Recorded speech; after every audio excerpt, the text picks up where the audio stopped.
Boa noite a todos, bem-vindos ao Fica em Casa com o Futsal. Hoje teremos connosco Rodrigo Paes de Almeida, treinador do Leões de Porto Salvo. Espero que seja mais uma grande noite, como temos tido nos últimos dias.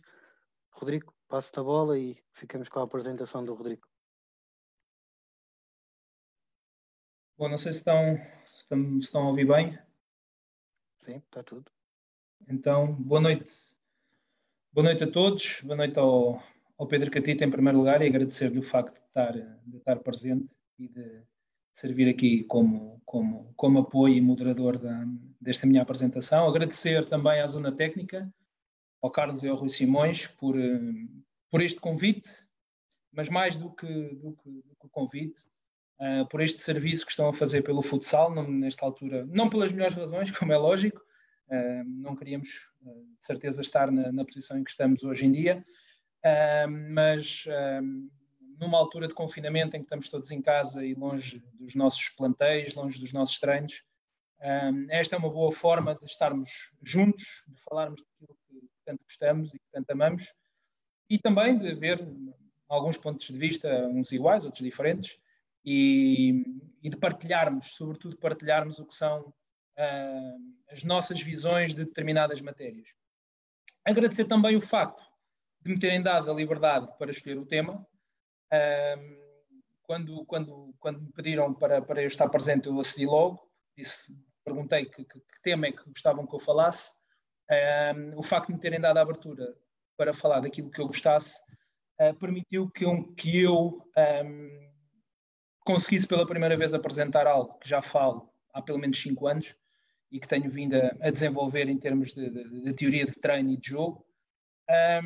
Algo que faço com as minhas equipas, algo que desenvolvi num pequeno paper que fiz há cerca de 3 ou 4 anos, mas que me obrigou a desenvolver ainda mais essas ideias, passar do ponto de vista teórico para um documento, ou se quisermos para um primeiro draft de um documento que eu espero que um dia venha a publicar com mais extensão e com mais pormenor ainda, mas obrigou-me a fazer esse tipo de pormenor e a desenvolver esse tipo de pormenor e de uma forma que seja perceptível, ainda que seja um tema polémico, mas eu também não sou uma pessoa consensual, nem muito seguidista, ainda que seja um tema que muitos poderão achar que não faz sentido.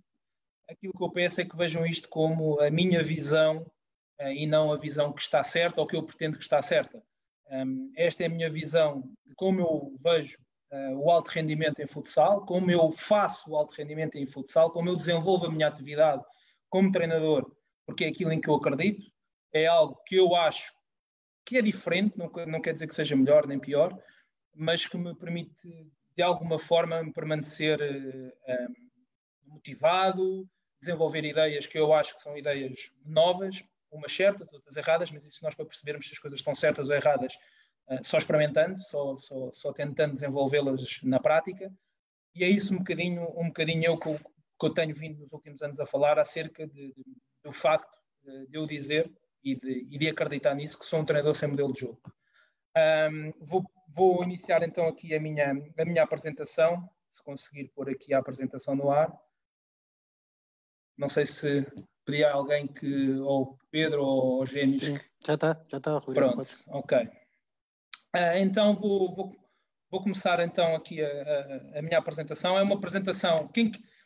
Uma das coisas que eu também disse aos Gêmeos e ao Pedro ontem, quando estávamos aqui a testar as coisas, foi que, à semelhança de alguns cursos e de algumas formações de treinadores, eu não estou aqui para dar receitas. Estou aqui para apresentar aquilo em que eu acredito, para apresentar aquilo que eu venho desenvolvendo e, quanto muito, para despertar alguns alertas ou algum tipo de raciocínio às pessoas que estejam a ver, por muito que concordem ou não com aquilo que eu estou a dizer, mas, sobretudo, para mostrar algumas ferramentas que eu utilizo ao longo de uma época desportiva. Essas ferramentas não são necessariamente exercícios de treino, no entanto, o Rui, o Carlos e o Pedro Catita desafiaram ontem para incluir alguns exercícios de treino. Quem não quiser esta parte mais maçadora e de teoria acerca do que é ou não uma equipa sem modelo, neste caso, pode passar aí 30 minutos para a frente ou 35 minutos para a frente e vai ter os desejados exercícios de treino ou alguns exemplos de exercícios de treino, tendo em conta 5 blocos de exercícios que eu agrupo de exercícios para desenvolver junto das minhas equipas. Bom, o tema, como eu já disse, era como desenvolver e operacionalizar uma equipa sem modelo, e de alguma forma queria começar-vos por dizer 2 coisas. Primeiro, deixar-vos uma frase do Jim Collins. O Jim Collins é um dos melhores gestores do mundo, alguém que tem falado muito sobre a motivação e sobre as equipas.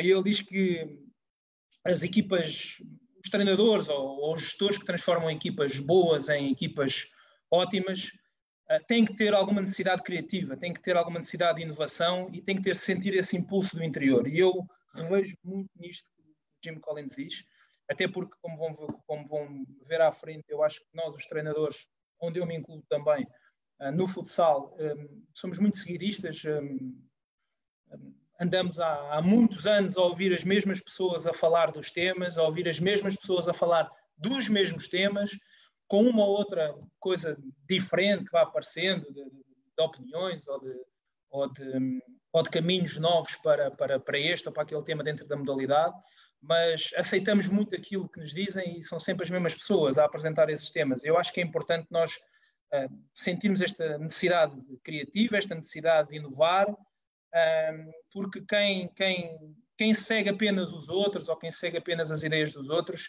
limita-se a ser uma cópia, e a cópia, não sei, desculpem que vos diga, se não perceberam, as cópias são sempre piores que os originais. E então eu acredito nesta necessidade criativa, nesta necessidade de inovação, e acho que é esse o caminho para atingir a excelência, e acho que é o caminho para nos desviarmos também da mediocridade e do seguidismo, e de andarmos sempre atrás dos outros. Depois, deixar-vos também outra frase antes de começar a minha apresentação, que é do Paulo Coelho, e eu digo muitas vezes isto, que é, não existe nada errado no mundo, né? Porque mesmo um relógio que está parado consegue estar certo 2 vezes por dia. Portanto, aqueles que estiverem mais em desacordo comigo, aqueles que não concordarem com nada do que eu vou dizer, lembrem-se que mesmo um relógio parado por vezes está certo. E pelo menos essas 2 vezes por dia esse relógio está correto. Bom, passando àquilo que eu vim apresentar, e estão à vontade para me interromper se surgirem questões. Eu acredito que mais para o final existiriam mais questões quando eu passar à própria operacionalização do que é isto de treinar sem modelo e de jogar sem modelo. Acredito que até ao ponto 3 não haverão assim grandes questões, mas de qualquer forma estejam à vontade para me interromper. Vou fazer um pequeno enquadramento em jeito de resumo e de conclusões até do documento. Vou falar-vos sobre aquilo que foi a evolução, na minha opinião, da abordagem do treino do jogo até há 4, 5 anos atrás, e aquilo que se faz hoje em dia, ou que a maioria dos treinadores fazem hoje em dia. Depois vou-vos apresentar aquilo que eu acredito que é o papel fundamental do treinador, que é ser um gestor de autonomias e comportamentos. Isto tem muito a ver com o facto de eu acreditar que sou um treinador sem modelo. Depois, como é que eu desenvolvo a minha ideia de ter uma equipa que treina sem modelo de jogo, ou que joga sem modelo de jogo, e depois como é que eu, na prática, operacionalizo isso, e acho que é a primeira vez que alguém fora dos meus grupos de trabalho vai ter acesso a algumas coisas, não a tudo, mas a algumas coisas daquelas que são as minhas ideias e que eu vou apresentando ao longo dos anos e que vou desenvolvendo e inovando com os meus jogadores. Reparem que eu não disse que apresento aos meus jogadores. Eu desenvolvo as minhas ideias de jogo e as minhas ideias de treino com os meus jogadores. Eu envolvo os meus jogadores nesta via de como vejo o futsal. Em termos de enquadramento, 4 ou 5 ideias. Primeiro, obviamente que o papel dos treinadores no futsal tem vindo a evoluir muitíssimo nos últimos anos, seja por aquilo que é feito em termos das variáveis de controle do treino e do jogo, mas também aliando isso às soft skills que têm vindo a desenvolver e que têm vindo, até em termos de formação, tem havido muita coisa na formação em Portugal sobre soft skills, mas também envolvendo isso com os conhecimentos mais teóricos e tem recentrado o foco dos treinadores.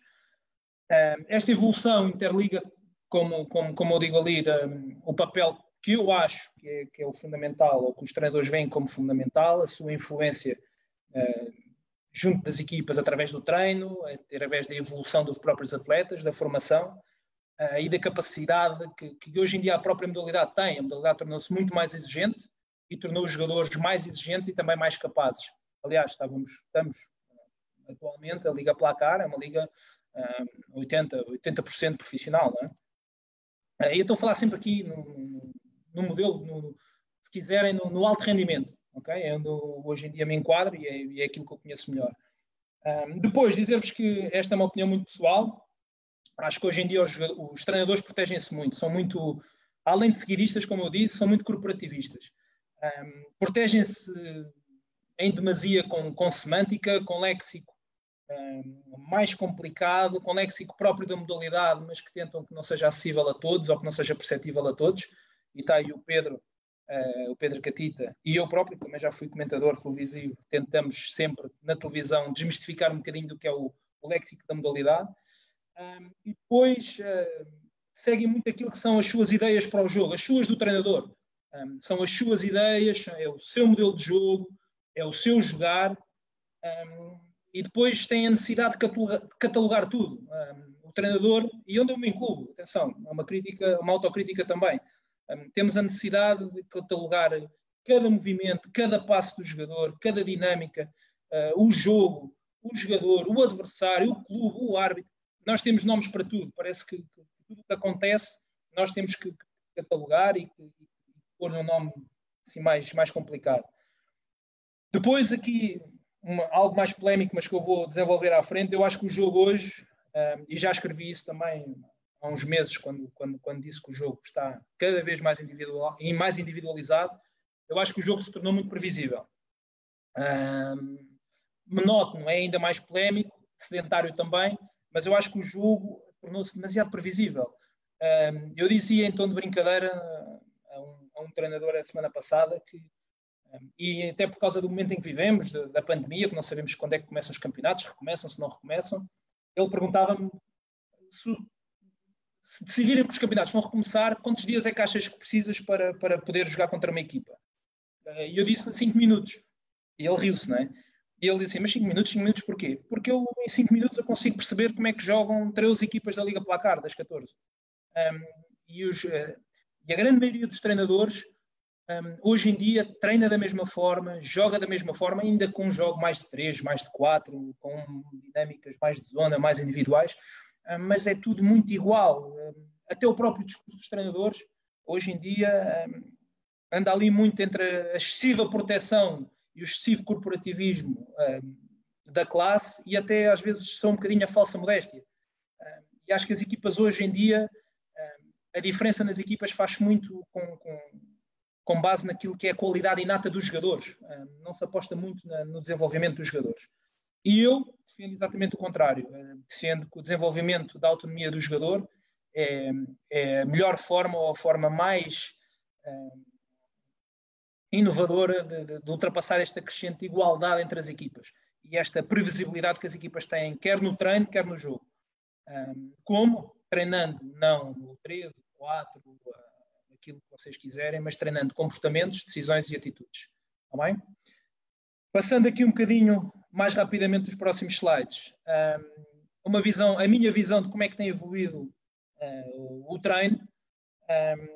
Eu acho que o treino teve uma grande evolução nos últimos 10, 15 anos. O treino clássico, este que eu apresento ali, até com aquelas diferenças das caixinhas, um bocadinho com a diferença dos ponderadores que eram dados ao treino, portanto uma componente física muito presente, uma componente técnica não tão presente e depois alguma dimensão tática, mas tudo muito focado na volumetria de treino.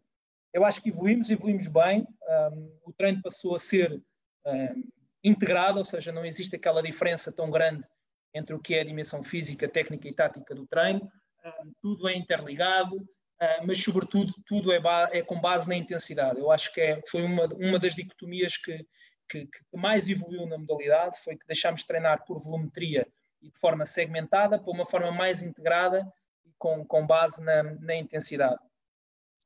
O treino hoje em dia abandonou essa abordagem mais empírica, como eu estava a dizer, temos uma visão mais global de todos os fatores específicos do treino. e muito mais sem fronteiras. Portanto, não podemos dizer que este exercício é para trabalhar exclusivamente a parte física, ou que é para a parte técnica, ou para a parte tática. Não, os treinadores têm vindo a integrar cada vez mais esse tipo de fatores em todos os exercícios, em tudo o que acham para o jogo. Depois, as preocupações são cada vez mais táticas e estratégicas, ainda que, volto a dizer, façamos todos muito a mesma coisa, façamos tudo, seguimos tudo muito by the book, ou se quiserem, de acordo com do que aquele treinador faz, ou de acordo com aquele que via aquele treinador fazer, ou que aquele treinador apresentou. E estas preocupações táticas são utilizadas num treino físico. Hoje a dimensão física do jogo é muito alta, e consegue-se envolver não só na mesma unidade de treino, como no mesmo ciclo de treino, todas elas. Okay?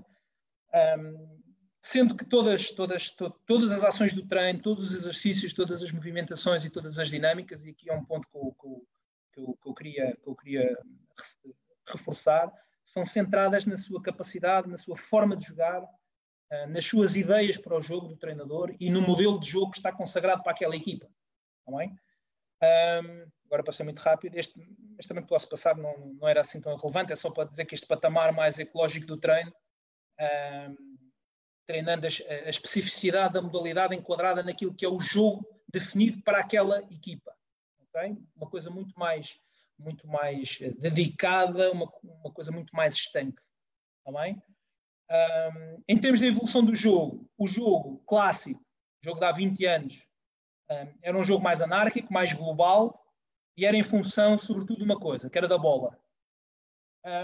Hoje, eu acredito que o jogo hoje tornou-se muito mais rico, nesse ponto de vista.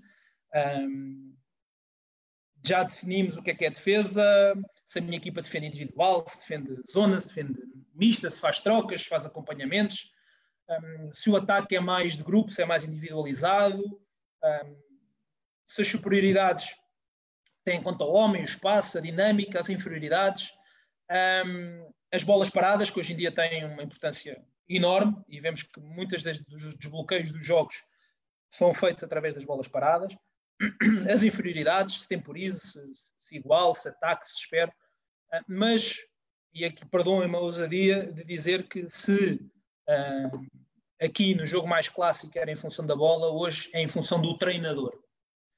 O jogo de hoje é muito em função do que é a ideia do treinador, do que é a ideia de jogo do treinador, do modelo que o treinador definiu para o jogo, e os jogadores têm que se adaptar a esse modelo ou a essa ideia do jogo.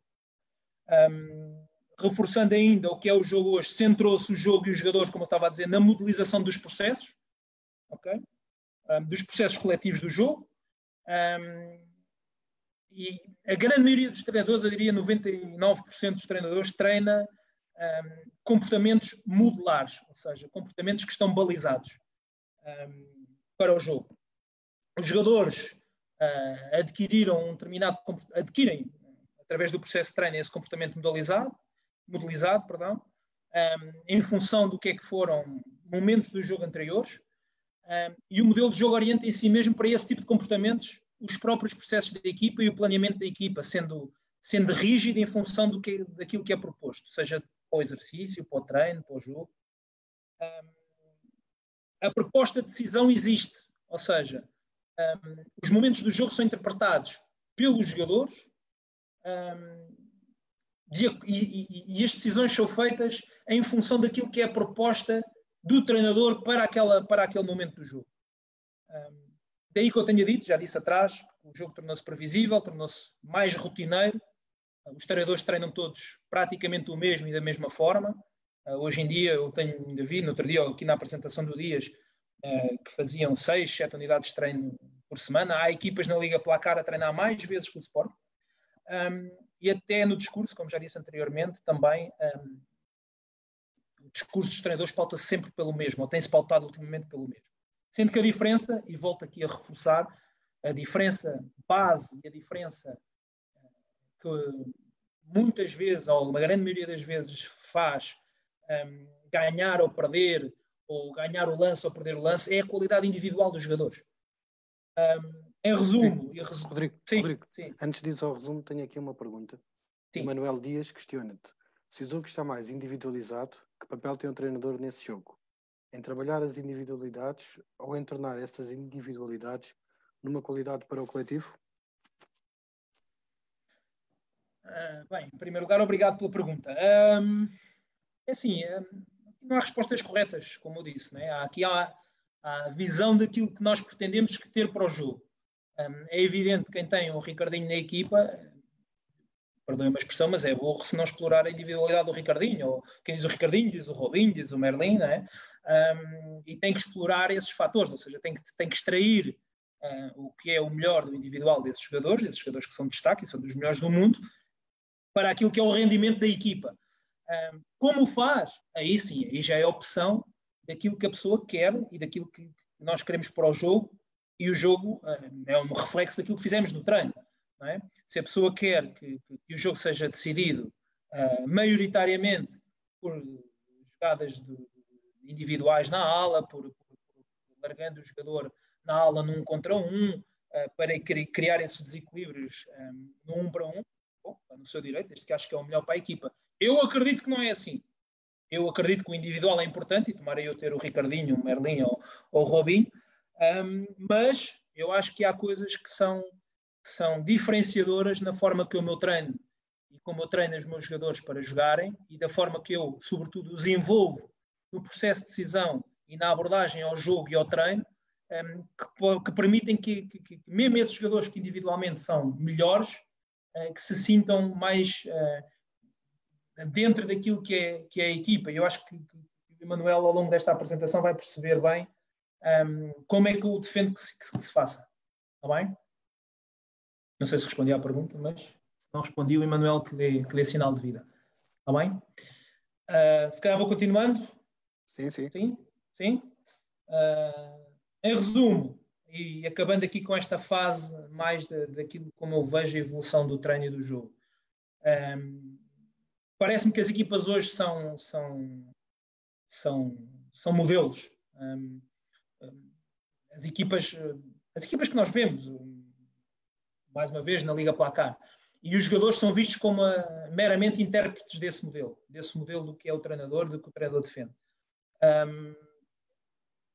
Os treinadores são os mentores que integram os jogadores e essas ideias no treino e no jogo, com mais ou menos decisões tomadas.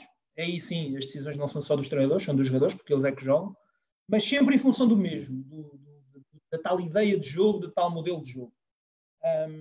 Para mim, isso é um paradigma do que é a modelização do jogo e das equipas de alta competição e de alto rendimento, e acho que isso, atualmente,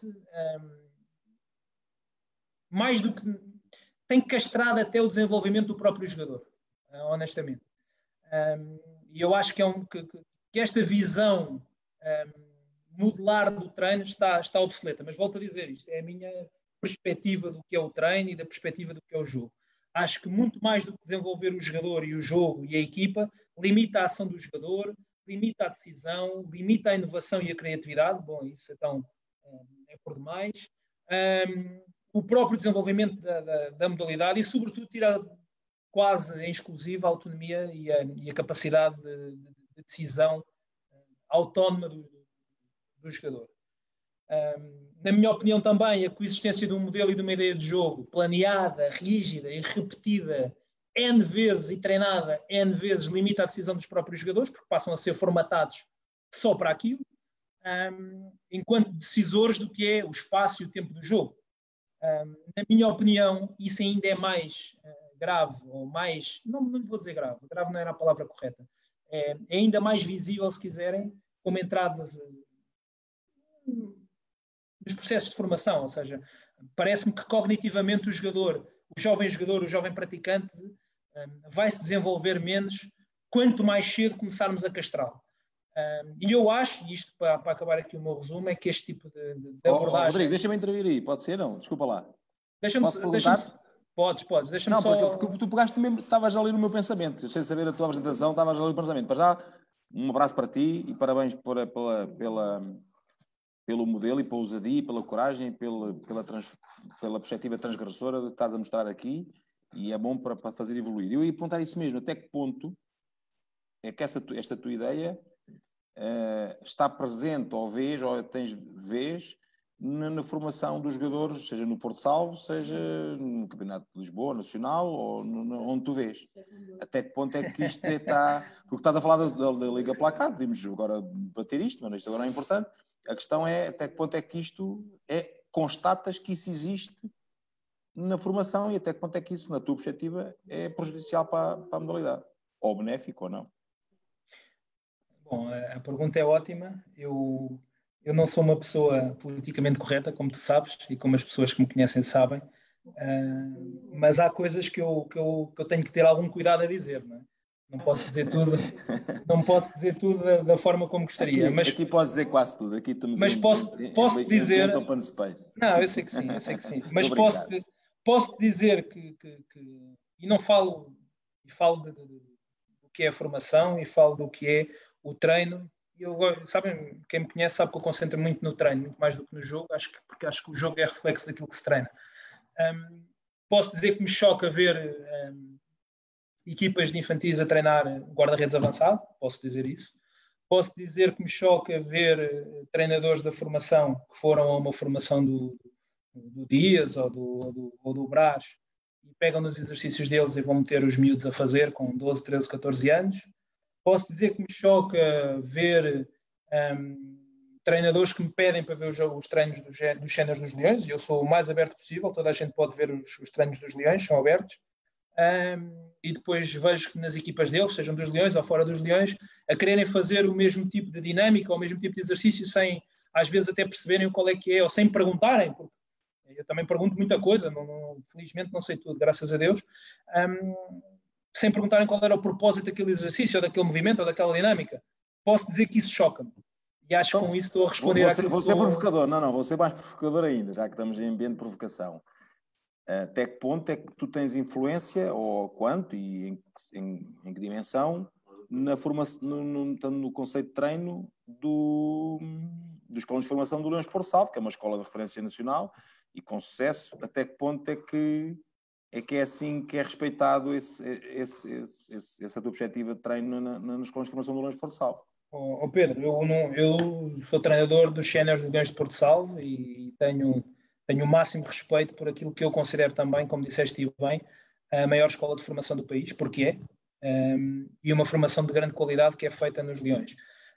Agora, esta é a minha visão. Sim, uma palavra para os júniores, que estavam em primeiro lugar, uma grande palavra para eles, especialmente. Para os júniores, para os juvenis, para os iniciados que estavam a disputar, que iam disputar a Taça Nacional também, e o acesso ao Campeonato Nacional de Sub-17, para o feminino também, que estava a disputar a manutenção do Campeonato Nacional de Séniores Femininos, e para todos os outros. Somos um clube com cerca de 270 atletas inscritos. Acho que isso diz bem da qualidade do que é feito e da dedicação do clube. Mas diz... Não, o que estava-te a dizer é que esta... Até que ponto é que a tua... Independentemente de falares com as pessoas, e as pessoas têm direito à sua integridade, os treinadores, até que ponto é que esta tua perspectiva é ou não, digamos, tida em conta ou não, ou como é que isso funciona, essa dinâmica? É interessante perguntar isto, acho eu. É assim, em termos do que é os Leões estão desenhados organicamente de uma forma muito, muito específica, ou seja, onde a especialidade é tida em causa. Ou seja, existe, isto rapidamente, só para as pessoas perceberem, existe uma coordenação até aquilo que nós chamamos de formação, portanto, formação não competição, e depois da formação competitiva, ou seja, quando estamos a falar de um escalão de júniores ou de juvenis, é a formação, mas é uma formação muito direcionada porque é o Campeonato Nacional de Sub-19, a partir do próximo ano, mas Sub-20 e Sub-17. E depois, então, uma coordenação da equipa sénior. Este modelo que eu defendo em termos de treino e de jogo é seguido na equipa sénior. Em termos do que é a formação, o modelo de formação do clube está bem delineado e segue aquilo que está a definir em termos do que são as coordenações, quer da formação dos petis e dos traquinas e dos infantis, quer depois da formação de competição. Ou seja, eu dou a minha opinião, eu ajudo quando intervenho, primeiro quando acho que devo intervir, e várias vezes os escalões que estão antes ou depois de mim, eu intervenho até no próprio treino, a ajudar os treinadores e a perguntar e a questionar algumas coisas. Em termos daquilo que é, se quiseres, a direção dessa formação ou dessa parte da formação, ela não passa por mim. isso não passa por mim. Está bem? Não sei se respondi à pergunta. Respondeste. Na verdade, não tens, portanto, poder, não é negativo nem positivo este termo, não tens, portanto, a responsabilidade de fazer... Portanto, Pedro, mas também já agora deixa-me dizer sim, isto também. Nós estamos numa modalidade e num campeonato que é semi-profissional, e obviamente acho que quem está na Liga Placar, mas quem não está deve calcular que o tipo de trabalho que tens que dedicar, o tempo que tens que dedicar à tua equipa, são muitas dezenas de horas por semana, e é limitador do espaço de tempo que tens para trabalhar tudo o resto. E aqui temos que nos focar Rodrigo, encara isso com normalidade, não tem problema nenhum, mas segue, desculpa já. Mas eu também. Segue. Exato, é normal que assim seja, é a dinâmica e a dialética do funcionamento de um clube. Mas continua a apresentação, peço desculpa. Nada, só para concluir aqui o meu resumo acerca da evolução da abordagem do treino e do jogo, dizer como eu estava aqui a querer dizer, que esta entrave cognitiva é ainda maior, na minha opinião, nas fases precoces da formação, até por respondendo àquilo que tu perguntaste, e que no extremo, e eu acredito nisto, estamos a criar autómatos, decisores e não especialistas da decisão, que é aquilo que eu me proponho nas minhas equipas, está bem? Entrando aqui mais naquilo que eu defendo e, em primeiro lugar, da forma como eu desenvolvi isto, ou esta ideia, se vocês quiserem, do ponto de vista mais teórico e formal, mas também com aplicação prática, e depois vamos entrar então como é que eu operacionalizo isto na prática, está bem? Existem aqui 3 dimensões claras naquilo que eu penso do treinador como gestor de autonomias e comportamentos dos jogadores. Primeiro, a percepção cognitiva do momento do jogo. Em segundo, a leitura que é feita nessa percepção competitiva e das hipóteses que existem para decidir. E depois que essa decisão, apesar de ser individual, é partilhada pelo grupo. Está bem? Começando, e falando mais uma vez nessa defesa extrema da ideia do jogo e que eu acho que está obsoleta, e que limita até a própria gestão de recursos humanos dos treinadores, aquilo que eu proponho é centrar o treino e o jogo, recordo aquilo que disse, em tempos era com base na bola, depois passou, na minha opinião, a ser com base no que são as ideias e o modelo do treinador. A minha proposta é centrar o treino e o jogo no jogador. É centrar o treino e o jogo no momento, na percepção cognitiva que os jogadores têm no momento e na decisão que têm, que é consequente dessa análise e dessa percepção cognitiva que o jogador tem. Portanto, tudo o que é o meu treino, tudo o que é o meu jogo, não se centra única e exclusivamente nas minhas ideias, obviamente que eu tenho um papel importante nisso, porque sou o gestor de recursos humanos, mas é tudo com base e tudo centrado naquilo que é o jogador. Tá bem? Portanto, eu acho que o treinador deve se libertar muito daquilo que são a defesa intrínseca das suas ideias e deve ser então um gestor de autonomias controladas, ou se quiserem, de uma democracia controlada, como é lógico, e não controlador de modelos, de princípios, de tipo de treino, de tipo de jogo, ou de momento daquilo que quer para o jogo, mas sim aquilo que é partilhado por todos. Esta visão prende-se com o desenvolvimento, como disse, da autonomia do jogador, como forma de até, e nisso eu acredito também, de me tornar a minha equipa a mais imprevisível possível. Eu quero, no limite, que o treinador que vai defrontar a minha equipa, quando estiver a fazer o seu scouting semanal, não saiba o que é que vai apanhar naquele fim de semana. O treino, como já disse antes, é baseado em comportamentos, em postura, em decisões e em atitudes. Tá bem?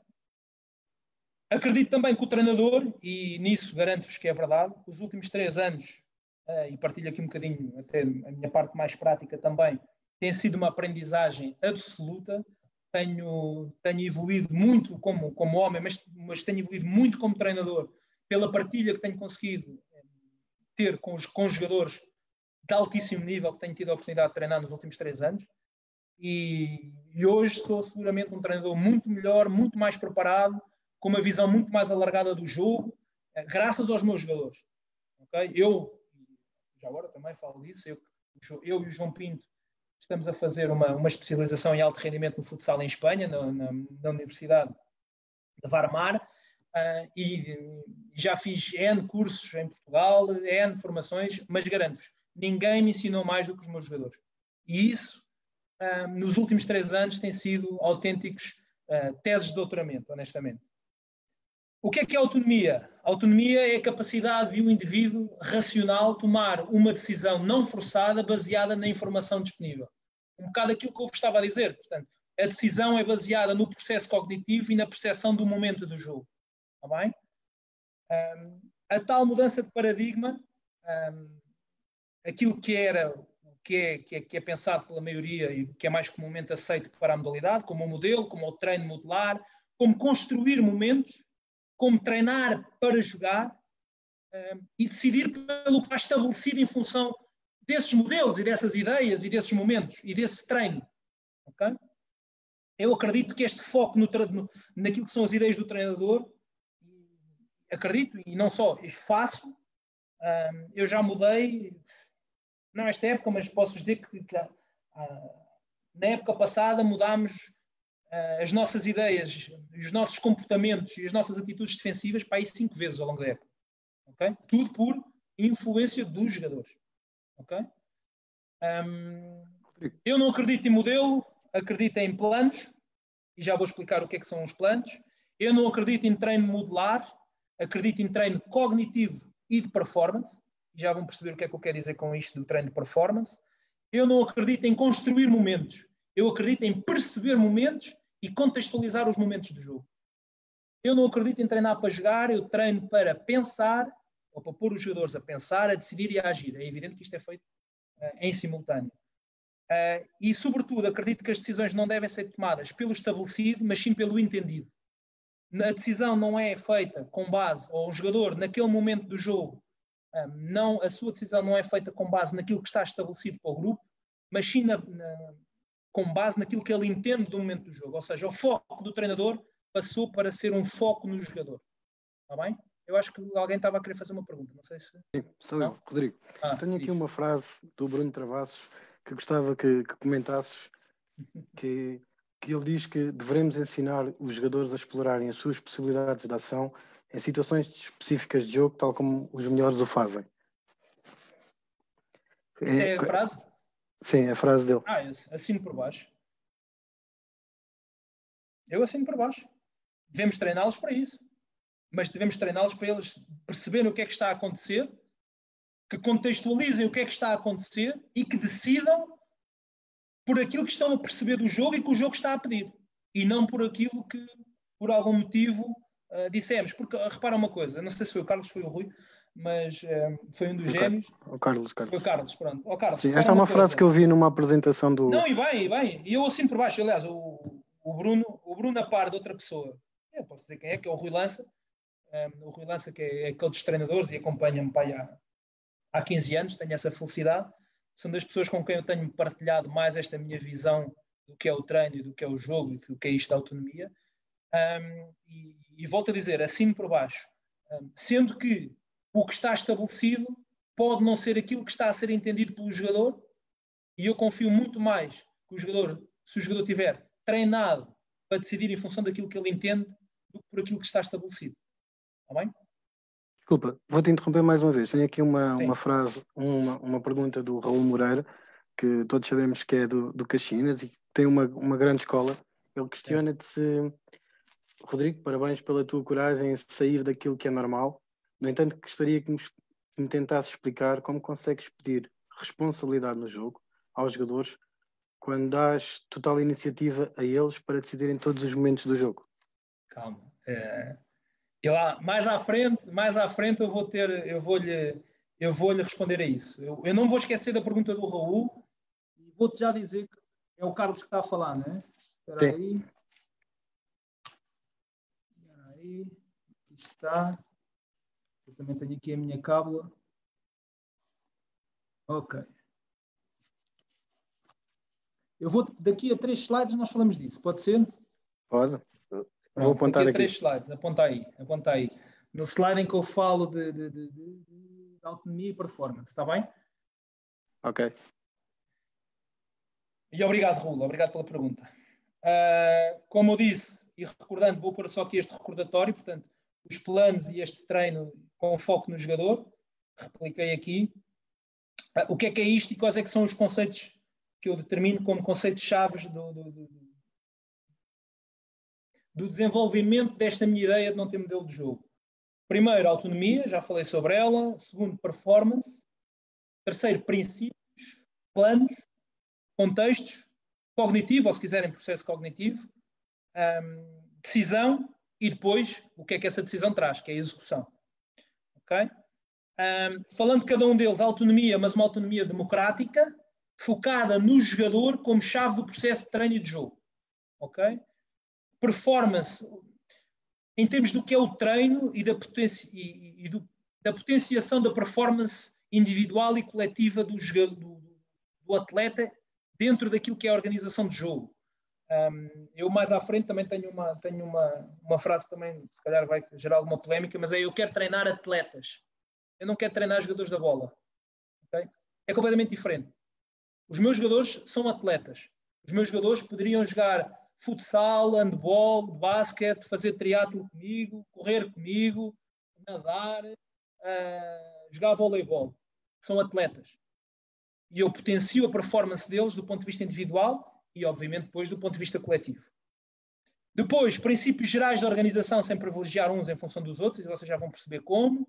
Planos de treino e de jogo focados no próximo adversário ou na fase da temporada. Construção de exercícios, e esta é a parte que depois mais à frente vou dar alguns exemplos, por contextos de treino em função do jogo e em função do que é a percepção cognitiva do momento e das potenciais soluções que podem existir, sendo que a decisão final nunca é minha. É daquilo que o jogador entende que é o melhor naquele momento. Está bem? Decisão autónoma face ao que é o entendimento cognitivo do momento e que é percepcionada pelo atleta. E depois quero especialistas na execução individual, isso que todos queremos, dentro daquilo que é o melhor para o grupo. Falando agora rapidamente de cada uma delas, para passarmos à parte prática, que eu acho que é mais interessante e que depois podem surgir algumas questões. Como eu disse, o treino é no slide a seguir, não te esqueças, Carlos ou Rui, já não sei. Sim, sim. Treino com base na potenciação da performance individual e coletiva em jogo. Treino de potenciação de performance física e muscular em lab, ou seja, em ginásio, se quiserem. Eu tenho o apoio de um fisiologista sempre comigo. É algo que eu exijo na minha equipa técnica. E daí a frase que eu disse há pouco. Eu quero treinar atletas. E não quero treinar jogadores da bola. Eu quero treinar atletas. Treino em função, como é óbvio, da carga e do que é a teoria da carga, com base na gestão da relação entre volumes e intensidades. Não é? Mas sendo que a intensidade prevalece sempre sobre o volume, ou seja, o volume é uma consequência daquilo que eu sinto ou que os jogadores sentem que está a acontecer no momento de treino. E treino cognitivo dinâmico, ou seja, da tal percepção dos momentos e da ação face a essa percepção, mas eu sublinhei constantemente adaptativo. Para dar um exemplo disto, os meus exercícios de treino nunca têm meio nem fim, só têm início. Ou seja, eu quando desenvolvo um exercício de treino, sei como é que ele vai começar. Sei que vai demorar, ou que tenho a ideia que ele vai demorar 10 minutos, mas pode demorar 20 ou 30, depende do rendimento e do que é que os jogadores estão a tirar daquele exercício. Posso, ao fim de 2 minutos, estar a mudar 2 ou 3 regras, posso, ao fim de 5 minutos, estar a acrescentar uma baliza, posso, ao fim de 10 minutos, estar a meter pinos para limitar a ação de algum jogador. Tudo é em função daquilo que o exercício vai pedindo. Daí que eu tenha dito que é constantemente adaptativo, está bem? Depois, agora sim, tentar responder ao Raul. Eu divido a época, né? Os treinadores costumam dividir a época em mesociclos. Né? Em um mesociclo, 2 mesociclos, 3 mesociclos, 45 mesociclos, 98 mesociclos. Eu divido a época em 2. Sou mais simplista. Okay? A primeira fase da época chama parte dos princípios. A segunda fase da época chama parte a fase dos planos. Okay? Começando pelos princípios, e agora sim vou responder, penso eu, ao Raul. Uma fase inicial da temporada em que o objetivo é os jogadores adquirirem conhecimentos gerais, definidos, obviamente, daquilo que é a panóplia inteira que a nossa modalidade tem. O objetivo é aquisitivo, portanto, adquirir conhecimentos gerais, mas sem privilégio de uns por outros. Ou seja, eu não vou privilegiar o jogo de 3 dinâmico ou o jogo de 3 estático, o jogo de 4 com entradas entre linhas ou com entradas de... Não. É definir o que é que são os conhecimentos gerais que eu quero da equipa, ou que eu acho que a equipa deve ter para depois passar para a segunda fase da época, mas não dou privilégio a nenhum deles. Está bem? Depois, conceitos muito importantes. Fases de jogo e momentos de jogo. Okay? Fases de jogo é um conceito mais lato do que é o jogo e o treino também. Os momentos de jogo é cada, se quiserem, microsegundo do jogo, o que é que está a pedir. Treino nesta fase dos princípios, nesta primeira fase da época, treino com foco na minha própria equipa. Nos meus próprios jogadores, nos comportamentos dos meus jogadores, na simplicidade de jogo e de treino, na dinâmica desses jogadores e nas posturas que eu pretendo ou que se pretendem ser as melhores para cada momento do jogo. Okay? E obviamente é nesta fase também que temos uma proposta global de jogo para dinâmicas ofensivas, para posturas defensivas e para os momentos estratégicos. Mas atenção, está aqui sublinhado a bold e com uma letra maior, intervenção direta dos jogadores. Eu não vou cometer nenhuma inconfidência, só aqui dar duas histórias curiosas. Esta intervenção direta dos jogadores vai, por exemplo, ao facto de para treinar determinadas bolas paradas eu não intervir, quem intervém são os jogadores. Só mais um exemplo disto. Não vou dizer em que época foi, nem vou dizer que jogador foi, porque não quero cometer essa inconfidência, nem pedi à pessoa em causa para o dizer aqui, mas eu tive um jogador que chegou uma vez a meio da época e pediu-me ao mister, mande-me lá o dossiê da equipa, as bolas paradas, as saídas de pressão, os cantos, os foras. Eu disse, sim, eu vou-te mandar. Passado uma semana ele voltou-me a pedir, não, eu vou-te mandar. Até que ele se fartou um bocadinho e deixou de me pedir. E à terceira ou quarta semana, se calhar até menos, porque era um jogador de topo, ao quinto ou sexto treino já tinha percebido, porque é que eu nunca lhe dei aquilo. Porque o conhecimento do jogador, na minha opinião e na forma que eu me vejo o treino, é feito no treino. Okay? Obviamente deixa-me só terminar, obviamente que lhe vou conceder esse documento, geralmente é um documento com várias centenas de páginas que nos guia durante a época, mas quando eu lhe der isso já ele sabe aquilo que traz para a frente e possivelmente melhor do que eu. Força. Tenho aqui uma pergunta do Pedro Mesquita. Em relação a tudo o que falaste, ele questiona-te se neste contexto como é que elaboravas um plantel para o teu tipo de ideia, ou o atleta terá de ter características específicas e que níveis? Bem, que níveis? O melhor possível com o dinheiro que tiver, não é? Essa é simples de responder. Agora, eu percebo a pergunta do Pedro. Eu tento dotar o meu plantel com soluções para todos os tipos de jogo. Ou seja, os meus plantéis geralmente têm atletas que me permitem jogar com pivô, sem pivô, com dinâmica, sem dinâmica, defender alto, defender baixo. Se há coisa que eu me preocupo é ter X jogadores destros, X jogadores canhotos, X jogadores por posição e que me permitam, no fundo, a qualquer momento, em função daquilo que é a percepção do jogo ou a percepção do jogador, alterar a forma que o jogo está a pedir e que o adversário está a pedir que a minha equipa jogue. Porque o objetivo, apesar de isto parecer tudo um bocadinho fora da caixa, o objetivo é o mesmo, continua a ser ganhar. Okay? O meu objetivo não é perder. Tá bem? O objetivo continua a ser ganhar. Tá bem? Rodrigo, em virtude daquilo que mostraste, dos teus 2 momentos da época, vou passar o segundo agora. Quanto tempo é que atribuis a cada um? Não te sei dizer. É aquilo que a equipa pedir. Não te sei dizer, não tem resposta. pode demorar 3 semanas, pode demorar 2 meses, pode demorar a época toda, aí duvido, porque aí se calhar já tinha sido despedido da equipa, mas pode demorar o tempo que seja necessário para a equipa estar dotada desse tipo de ferramentas. Está bem? Não tem resposta. Ok. Era uma questão aqui de uma pessoa que estava a ver. Já agora quem é que foi? Espera aí. Pedro Mendonça. O Pedro Mendonça, agradeço-lhe então a pergunta também. Relativamente à segunda fase da época, é a fase competitiva. Se calhar ele agora aqui vai dizer, mas ele acabou de dizer que não tem divisão. Epá, não tenho.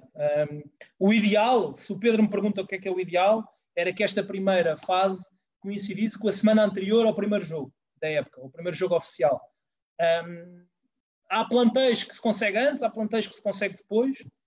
Tudo depende daquilo que é o rendimento da equipa e a capacidade da equipa. Não é? É um treino aqui, sim, já focado no adversário, mas nos nossos comportamentos e nas nossas atitudes e nas nossas decisões. Ou seja, e depois eu na parte mais prática e de como operacionalizo estas ideias vão perceber como é que eu o faço. É feita previamente uma análise e um scouting que é feito pelos próprios jogadores, ou seja, é preparado por mim, os vídeos são preparados por mim, mas a análise e o scouting são feitas pelos jogadores. Os jogadores, numa reunião que fazemos semanalmente, é que analisam o adversário individualmente, coletivamente e em algumas fases, como vamos ver a seguir. E depois, obviamente, é definido em conjunto entre a equipa técnica e os jogadores o nosso plano de jogo e, aí sim, mais do ponto de vista técnico, porque aí é a parte que nós estamos à frente dos jogadores em termos de conhecimento, ou qual é que é o plano das unidades de treino e do microciclo. É um plano de treino focado na dinâmica, suportado pelos diversos contextos de jogo que vamos encontrar, ou que pressupomos que vamos encontrar, ou que definimos, ou que visualizamos, mas sempre focado no processo cognitivo de desenvolvimento de competências para o jogo e para aquilo que o jogo pede. E é um plano de jogo global, ok? Ofensivo, defensivo, com os momentos estratégicos, quem tem que estar em cada momento estratégico, quais é que são os pés que têm que estar e qual a posição que tem que estar naquele momento, quais são as duplas e os quartetos que estão definidos, e há a participação direta dos jogadores neste tipo de decisão. Está bem? A decisão é sempre dos jogadores, como eu pus ali como última conclusão. Rodrigo, uma provocação. Não te estou a ouvir, Pedro. Estás sem rede, Pedro. Desculpa.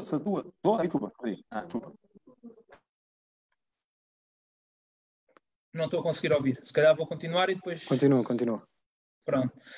Relativamente à construção do exercício, ele é feito por contextos de jogo, eu já vou explicar depois como operacionalizo, e por contextos de treino, okay? De forma a potenciar a solução do mesmo. A construção e a seleção dos exercícios tem como base, se quiserem, os contextos e os cenários que os jogadores comigo, equipa técnica, definem como críticos. Aqui já, ou seja, não sei se recordam, eu falei do binómio volumetria-intensidade num contexto que era o contexto do treino, aqui é do exercício, já é feito com base no binómio intensidade e decisão. Okay? Rodrigo, desculpa interromper, tenho aqui uma pergunta que várias pessoas estão a pedir para eu fazer, que é do Tó Coelho. Ele quer que, se puderes, que consigas definir objetivos gerais ou princípios gerais, como que falaste aqui nesta. Falo daqui a 6 slides, pode ser? O Tó Coelho, já agora aproveito para saudá-lo, a ele e a todos os que fizeram a pergunta, mas em especial ao Tó Coelho. Mas na parte em que vou falar de como operacionalizo isto, eu explico isso, está bem? Ou explico ou dou-lhe a minha visão da coisa. Aproximação máxima entre a percepção cognitiva do treino e do jogo, analisando o processo mais simples de decisão, ou seja, em termos de contexto de treino, uma análise permanente, como diz aqui na última frase, uma análise permanente das soluções autónomas realizadas pelo jogador e um enquadramento para o jogo. Em termos do contexto de jogo, só 2 notas. Observação constante, mais do que de sistemas ou daquilo que seja, mas sim de atitudes, comportamentos e decisões. Às vezes os jogadores acham que são os ideais para aquele momento de jogo mas não tem o comportamento nem a atitude certa para aquele momento do jogo, e aí cabe ao treinador decidir. E o contexto dessas atitudes e de comportamentos do jogo, naquilo que aquele momento específico do jogo solicita. E não raras vezes nós fazemos substituições quase 30 e 30 segundos porque mudou o contexto do jogo, porque mudou o momento do jogo, e são momentos de jogo que estão definidos por nós à partida desde o scouting. Desde o scouting que sabemos que naquele momento do jogo tem que estar aquele jogador, tem que estar aquela dupla, ou tem que estar aquele quarteto. E isto do ponto de vista do treinador é perceber o que é que está a acontecer e como selecionar as melhores opções para o que está a acontecer. Em termos de decisão, já falei muito sobre isto. Entram aqui 3 variáveis: o momento do jogo, a percepção cognitiva que o jogador tem do momento do jogo, a avaliação que o jogador faz desse momento do jogo face àquilo que é o contexto e que vai produzir esta tal decisão autónoma, sempre feita num processo contínuo, ou seja, o jogador não vai pensar, bom, ora então eu tenho isto arrumado, momento do jogo, ora, momento ofensivo, ora nós estamos até com pivô, bom, vou esticar.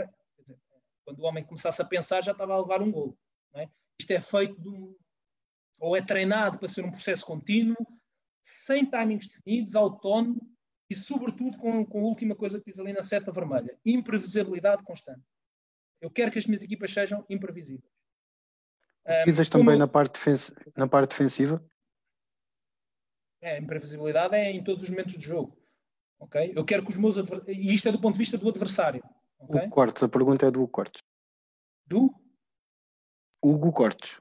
Ok. Hugo, imprevisibilidade constante do ponto de vista do adversário. Não é? Obviamente, pelo processo de treino, os meus jogadores quase que sabem qual é a cor das cuecas do seu colega. Não é?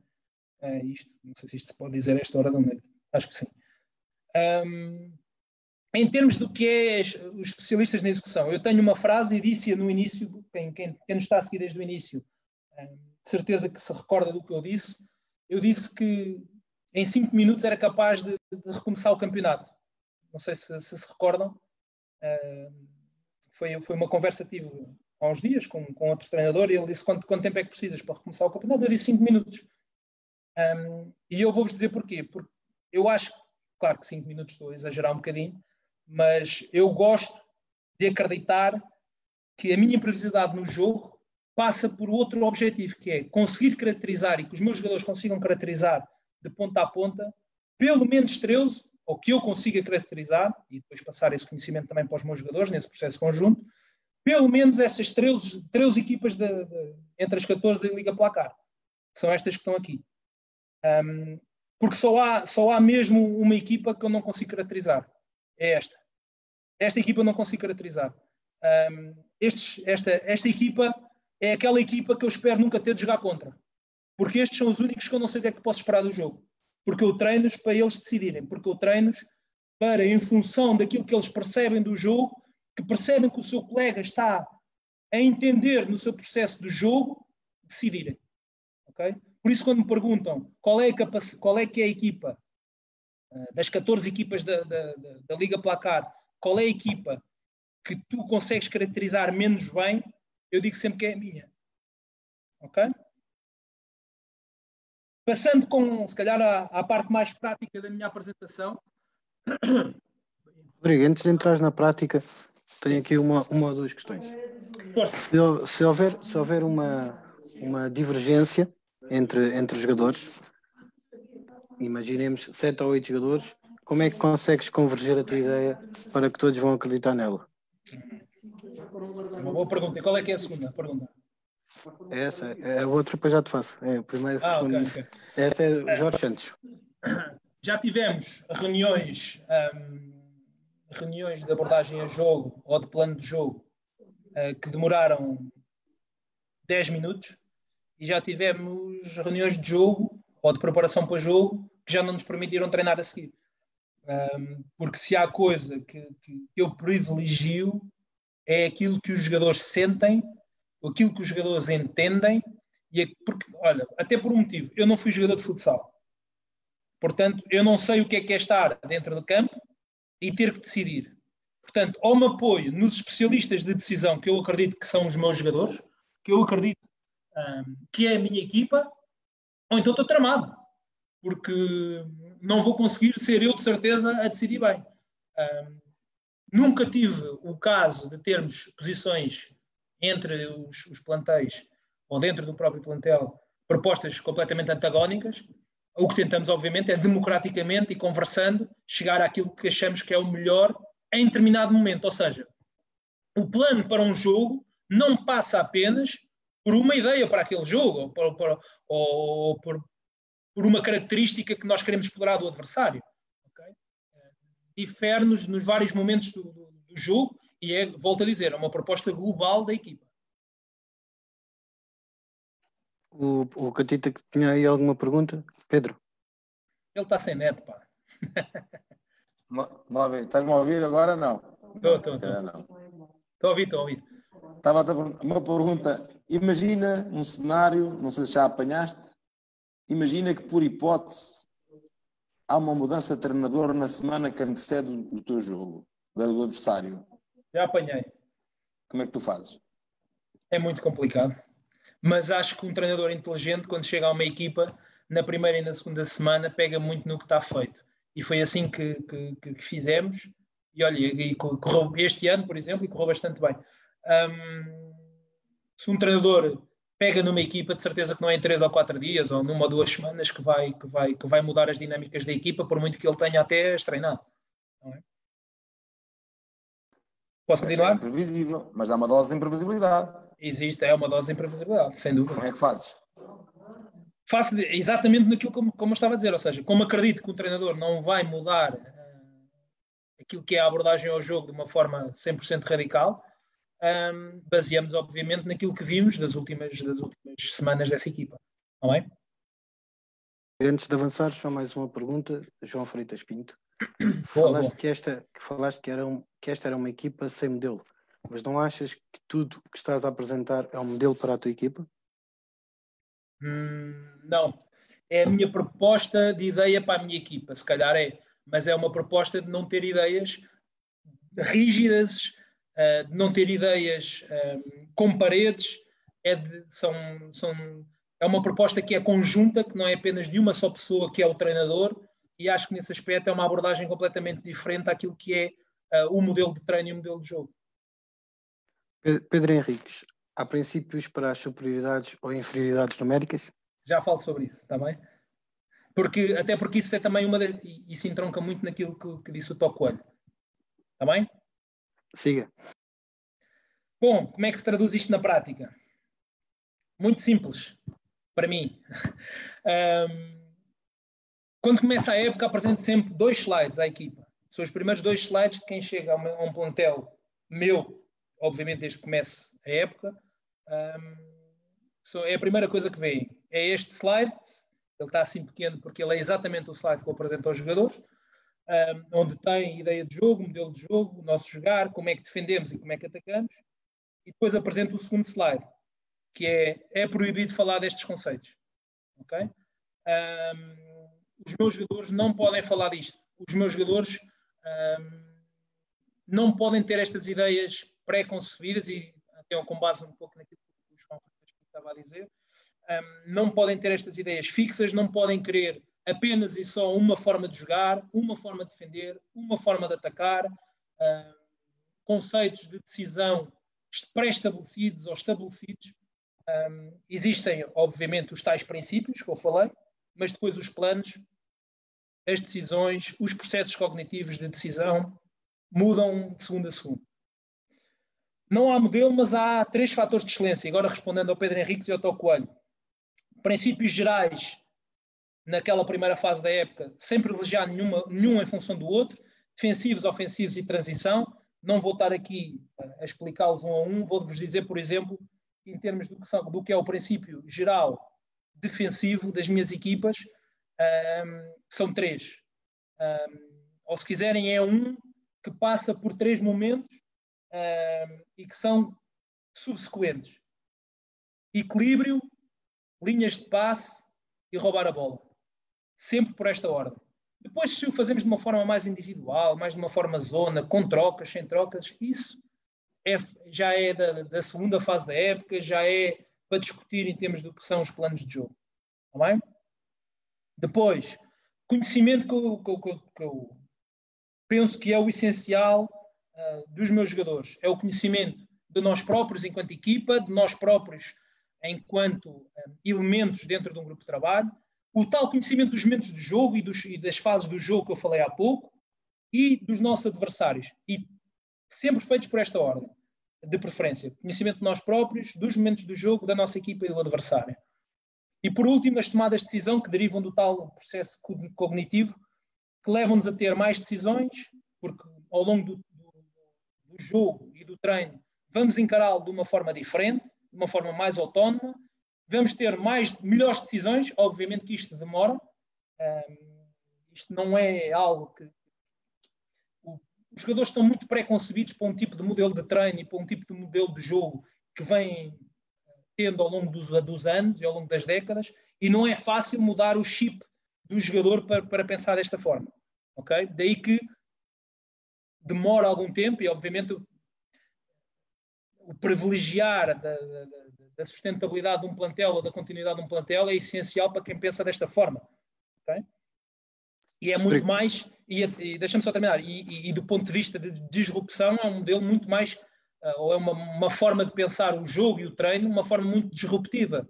Ok? Diz. Temos atletas que vêm de variados quadrantes, não é? Agarrado um pouco àquilo que se tem feito nos últimos anos. Como é que estão aqui a perguntar, o Eduardo Beirante, como é que tu consegues abrir a mente dos jogadores, incutindo esta maior abertura no jogo? E não tendo as ideias tão estancadas. Em primeiro lugar, saudar o Eduardo e agradecer-lhe pela questão. Repara uma coisa, Eduardo e a todos os que me estão a ouvir, eu estou aqui a definir que estou a começar a época, ok? E que tenho aquelas 6 semanas que exijo para o primeiro jogo oficial. É evidente que se eu entrar a meio da época numa equipa, é mais complicado entrar com esta forma nova de pensar. Às vezes é bom, porque os jogadores podem estar habituados a uma forma de pensar diferente e o choque às vezes leva-nos a corrigir e a adaptar um conjunto de determinadas situações. Mas eu não disse que era fácil, não disse que era o ideal, não disse que era a melhor sequer, disse que é a minha forma de o fazer. E eu acredito, e quando escolho jogadores, tento escolher jogadores que estão preparados, ou que eu acredito que venham a estar preparados para pensar desta maneira. Nem todos estão, certo? Nem todos estão dispostos a pensar desta maneira, nem todos querem pensar desta maneira. Está bem? Agora, cabe-me a mim, pela forma de liderar, pela forma de treinar, pela forma de os deixar participar nessa proposta, apesar de eles continuarem a achar que eu sou muito teimoso, permitir que eles, ao longo do tempo, e eu já treinei todas as divisões, todo tipo de divisões, desde o distrital até à Liga Placar, cabe-nos a nós passar, desde infantis e traquinas até júniores, cabe-nos a nós, treinadores, acreditarmos que esta é a fórmula correta e, pelo menos, para mim, é. Não é? Sim. Rodrigo, estás-me a ouvir? Estou a ouvir, estou. Desculpa, rapidamente, para ver se não perco aqui a net. Força. 2 coisas rápidas. Uma, como é que escolhe o 5 inicial? Uma pergunta assim meio simples.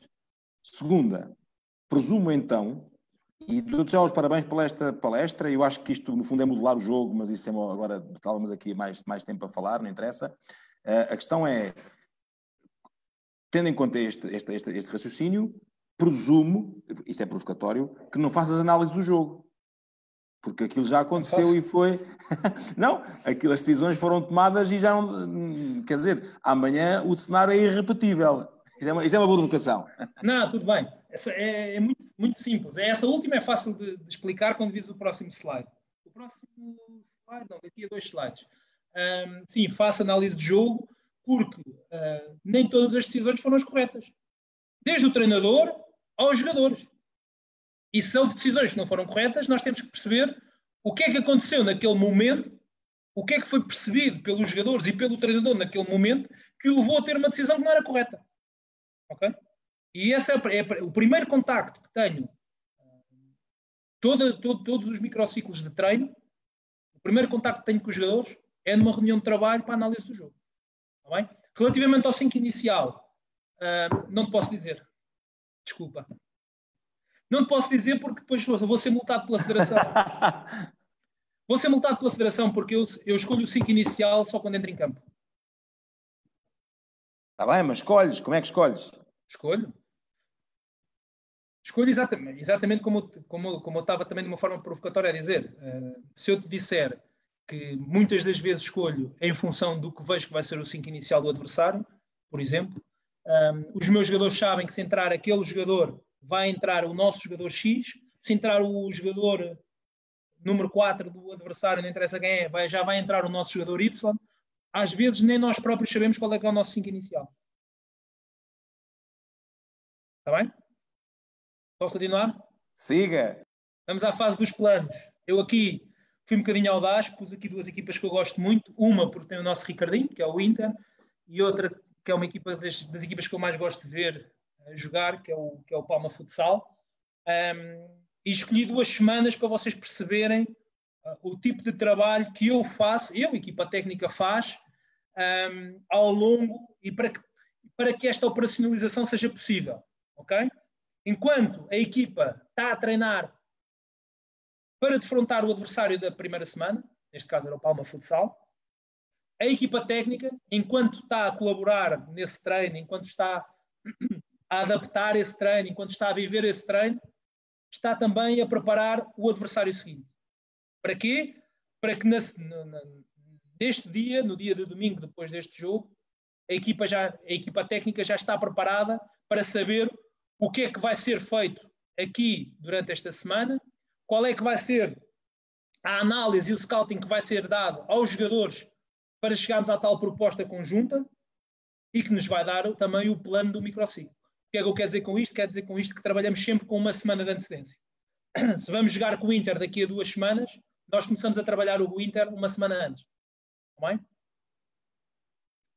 Relativamente àquilo que eu acho, ou que eu defendo como um microciclo ideal, isto é obviamente em termos de alto rendimento e liga placar, admitindo o jogo ao sábado, como tinha ali com descanso ao domingo, segunda-feira o trabalho de potenciação e de performance feito de manhã, com descanso, e análise ao jogo, na tal primeira reunião que eu falei há um bocadinho, como resposta ao Pedro Catita, com treino a seguir. Terça-feira, scouting do adversário, portanto o scouting do Palma é feito na terça-feira, antes do treino de terça-feira.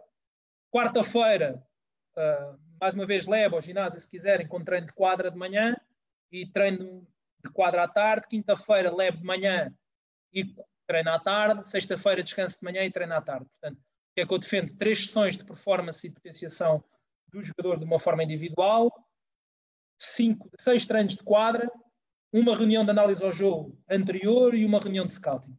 Não é?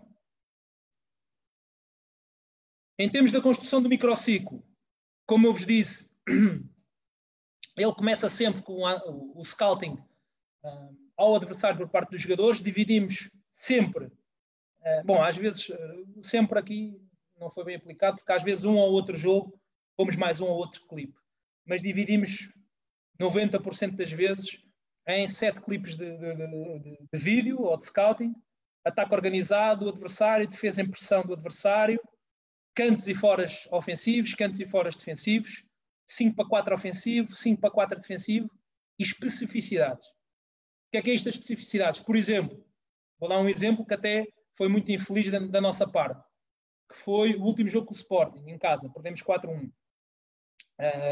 Uma das especificidades que nós estudámos foi a subida do Guita. Levámos 2 golos com a subida do Guita. Portanto, como veem, eu não defendo que esta seja a melhor forma. Muitas vezes errei, mas o facto de errar é que me permite evoluir. Eu costumo dizer, a frase não é minha, é de se calhar do treinador que eu mais admiro, em termos de desporto coletivo, que é o Marcelo Bielsa, e ele diz que aprende muito mais nas derrotas do que nas vitórias, porque as vitórias tornam-nos passivos, tornam-nos lascivos, não é? E as derrotas não, as derrotas fazem-nos pensar, fazem-nos ser disruptivos, fazem-nos levar a tentar de outra maneira, ou então a insistir na maneira que o fizemos e que nos deixou perder o jogo. Este scouting leva-nos depois, a caracterizar o adversário, mais uma vez, juntamente com os jogadores, ter uma proposta para o jogo, construir o microciclo e elaborar exercícios para esse microciclo. Está bem? Em termos da construção do microciclo, 8 fases fundamentais, ou 8, se quiserem, 8 conteúdos fundamentais que estão presentes sempre. Coordenação com o fisiologista e lab, como eu vos disse há pouco, as minhas equipas técnicas tentativamente têm sempre um fisiologista, um especialista em performance e em rendimento esportivo, e que coordena o que são as cargas de treino em lab, e tudo o que se possa investir neste tipo de performance individual permite-nos depois poupar tempo na quadra e tornar aquelas 6 treinos muito mais rentáveis. Está bem? Fomentar a variabilidade e a manta decisória aos jogadores, portanto, todo o tipo de microciclo é pensado para ser o mais variável possível e ter o mais possível de decisões diferentes ou de momentos diferentes.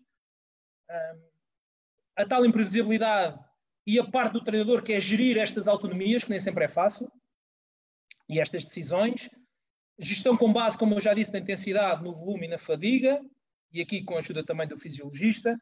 Feedback e adaptabilidade constante, como eu vos disse, os meus exercícios só têm princípio, o meio e o fim é o que for, é o que o exercício pedir, é o que os jogadores tiverem a pedir. Já houve exercícios que estavam construídos para 5 minutos e demoraram meia hora, já houve exercícios que estavam definidos para 15 minutos e nem 3 minutos demoraram a que nós intervenhamos e mudássemos o exercício.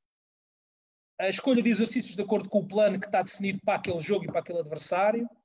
80% das unidades de treino têm treino específico de guarda-redes, e já vão perceber porquê, porque há uma parte do treino considerável que eu penso de uma forma diferente e que exijo que as minhas equipas o façam, que é muito à base. Aliás, eu ia falar até, não foi adiada o Fórum de Treinadores da ANTF, mas era o meu tópico que ia abordar no Fórum de Treinadores, era exatamente isso, era como utilizar algo que eu utilizo nos meus treinos, que são os rondos. Eu já posso explicar um bocadinho o que é isso, para fomentar a autonomia e a decisão dos jogadores. Perdão.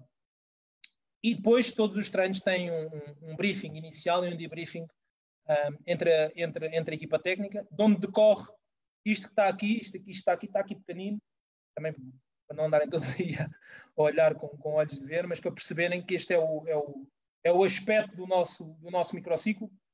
E foi mesmo um dos últimos jogos para o campeonato, quando recebemos o Braga AOM aqui em casa, e é mais ou menos o aspecto do microciclo. Está bem? Relativamente aos exercícios e à construção de exercícios, e aqui uma parte prática, antes de terem mais questões. Os tais rondos que eu falei, é alguém que eu suporto muito o meu pensamento dentro daquilo que é a minha ideia sem modelo. Treino de aberturas, portanto, estes são os tais blocos onde eu arrumo os meus treinos. Blocos de posicionais e estratégicos, blocos de decisão e blocos de jogo. Todos eles fomentando a autonomia, o tal processo cognitivo que eu já falei, a atitude e a postura do atleta e a decisão. O que é isto dos rondos? São exercícios para o desenvolvimento cognitivo, da postura e prioridades defensivas, mas também coordenação técnica, e se quiserem até coordenação mecânica, com envolvimento dinâmico e de decisão. Eu já vou dar alguns exemplos. Faço no mínimo 3 vezes em cada microciclo, cerca de 15 minutos cada exercício desses, e com a intensidade média alta. Em termos de aberturas, são aberturas de jogo do ponto de vista ofensivo. Podem ser em metade do campo, em 3/4 de campo ou a campo inteiro, de acordo com aquilo que nós entendemos que vai ser a abordagem do adversário. O binómio aqui já é o espaço, seja ele de lateralidade, de profundidade, e as prioridades a explorar, sendo que depois a decisão, volto a dizer, nem sempre, aliás, maioritariamente nem é aquela que é treinada, porque é dada aquilo que eu disse, a liberdade, a autonomia, mas também responsabilidade máxima a cada decisão dos jogadores. Os exercícios posicionais e estratégicos, estes já são com intensidade média-baixa, no mínimo 1 por microciclo. Geralmente vamos aos 2, 3 por microciclo. São fases de treino de componente estratégica. Muito com estes exercícios posicionais e estratégicos. Tem alguns deles com intervenção minha, mas muito com liberdade para os jogadores e muito em função das especificidades do adversário. Ou seja, vamos imaginar um exercício em que vamos treinar cantos ofensivos, sabemos onde é que os adversários vão sair à bola, como é que a bola vai sair, ou então do ponto de vista defensivo, onde é que os adversários vão querer decidir a finalização. Aqui também, mais uma vez, reforçar as prioridades de cada momento estratégico, com duplas, com quartetos e até de uma forma individual. Depois, o penúltimo bloco, um bloco para mim é o mais importante do treino, que é o treino da decisão. Aqui, um treino onde toda esta minha ideia de processo cognitivo, de decisão do jogo, de decisão do momento, é o êxtase, se quiserem, desta ideia, e são exercícios em que limitamos espaço, campo, número de jogadores, número de equipas, número de bolas, número de balizas, orientação de ataque, tempo, número de toques, pés de contacto, jogadores de contacto, espaços de contacto, entradas e saídas de jogadores. Portanto, são exercícios muito dinâmicos. E depois os jogos, sejam eles formais ou não formais, condicionados ou não condicionados por espaço, tempo ou entrada e saídas de jogadores, em função do plano de jogo. E aqui, mínimo 1 por unidade de treino, com um máximo de 20 minutos por cada um e com muita dinâmica de jogo. Para acabar, vou dar exemplos, e agora sim as tais ferramentas, se quiserem as tais receitas, ou a forma como eu vejo três destes blocos, não vos vou começar com todos, mas um deles que eu acho que é importante, que é o dos rondos. Como eu disse, são exercícios que são, no mínimo, 3 unidades do meu microciclo têm estes exercícios. Portanto, se o microciclo tiver 5 unidades, 3 delas têm, pelo menos, podem ter todas. Isso tem muito a ver com o adversário que vamos defrontar. Ou se tiver 6, podem ter todos também, não é por aí. Vou-vos dar aqui um exemplo. Este é um exercício de treino de postura defensiva, de treino de coordenação técnica e de coordenação motora e de dinâmica de linha de passe. Portanto, temos 3 equipas, 2 equipas de 4 e uma equipa de 3, em que uma das equipas procura, dentro de um espaço limitado, à partida 12 por 12, mas lá está. É como eu vos digo, isto é o início do exercício, os meus exercícios não têm meio nem fim definido, posso meter mais uma bola, posso meter mais um jogador, posso aumentar o espaço de campo, depende daquilo que tiver a ser o rendimento dos jogadores.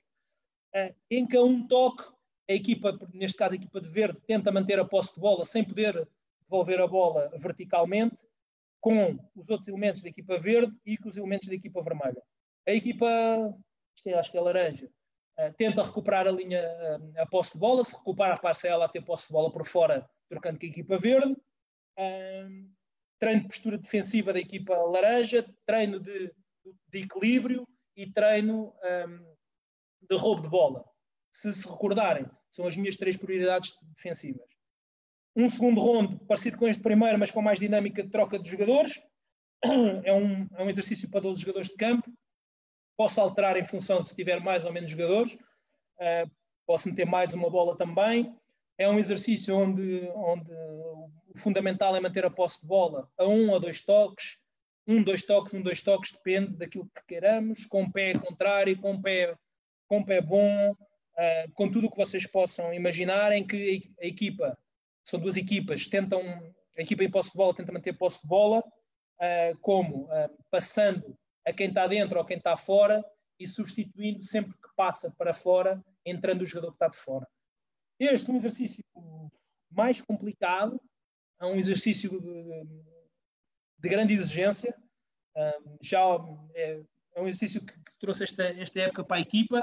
É um exercício também de posse de bola, mas por zonas. Aqui eu fiz com uma zona só de meio campo, de 3 equipas com 5 jogadores, em que 2 equipas fazem posse de bola por bloco.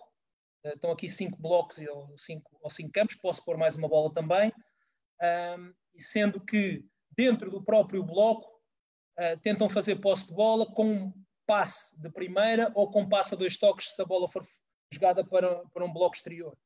Está bem? Isto é aquilo que eu entendo como rondos. Temos N exercícios destes, com estes objetivos bem definidos. Relativamente ao treino da decisão, como eu vos disse, um treino de limitação mais de espaço, de campo, número de jogadores, etc. E para mim são os blocos fundamentais, e daí que eu tenho escrito aqui que mínimo 2 exercícios destes por cada unidade de treino. Trago-vos aqui um exercício também que inicia desta maneira, volto a dizer, não quer dizer que acabe desta maneira, nem que o meio seja desta maneira, em que temos 3 equipas de 3, em que só 2 delas é que jogam. A equipa verde, neste caso, vai iniciar com posse de bola deste jogador, aqui a 28, 25, 28 metros, depende. A equipa que está a defender está virada para o sentido da bola e este jogador vai pôr a bola num dos 2 apoios e vai haver jogo formal 3 contra 3, a 2, a 3 toques, aquilo que queiramos, mas em que o jogador que recebe a bola decide que lado é que quer atacar, ou seja, a orientação do ataque é dada pelo receptor da bola e traz imprevisibilidade aqui à equipa adversária. Joga-se depois um 3 contra 3, com N situações que podemos definir, até ser golo. Sempre que é golo, a equipa que marca golo é premiada a continuar e troca a equipa que sofreu golo. Este exercício, também é um exercício relativamente recente, é um exercício que começa desta maneira, mas volto a dizer, já em vários momentos pus aqui mais um jogador, por exemplo, em retorno, ou proporcionei o retorno a este jogador. É um exercício de superioridades numéricas controladas, ou seja, existe uma primeira superioridade numérica até metade do campo, de 3 contra 1, a um toque, a tentarem passar a linha de meio campo após 6 toques na bola. Passando a linha de meio campo tem 7 segundos para fazer, ou 6 segundos, ou depende daquilo que nós queremos do jogo, para fazer golo a 2 toques em 3 contra 2, e o exercício é multidinâmico, portanto saem equipas deste lado e deste. Aqui outro jogo também para decisão, ou um exercício para decisão, em que temos, 2 equipas de 5 jogadores, com um apoio lateral, sempre de fora. Neste caso os verdes estão em posse de bola, mas tem aqui um apoio lateral, onde a bola entra. Sempre que eu jogo com o apoio lateral, e obviamente posso pôr mais uma bola, já fiz este exercício com 2 bolas e com mais um jogador, já coloquei limitação de passe ser feito só da ala contrária, por exemplo, mas o que é aqui interessante é que cada jogador tem um número e sempre que não podem, por exemplo, podemos pôr esta regra também, já o fiz, não podem defender o mesmo número, mas sempre que o meu número, o jogador com o número 1, passa a bola e tem que sair para ocupar o espaço do apoio, o jogador que também tem o número 1 da equipa adversária também sai, ou seja, momentaneamente criando situações de superioridade numérica, momentaneamente provocando ajustes defensivos da equipa que está a defender, e aquilo que quisermos depois em termos do que é as delimitações de campo. Por último, jogos, como eu disse, formais ou não formais, condicionados ou não condicionados. Um exercício que os meus jogadores não gostam nada, mas que eu, se calhar até por ser também, como eles dizem, bastante teimoso, continuo a fazê-lo, que é um jogo normal de 4-4, cada equipa com 2 apoios no fundo.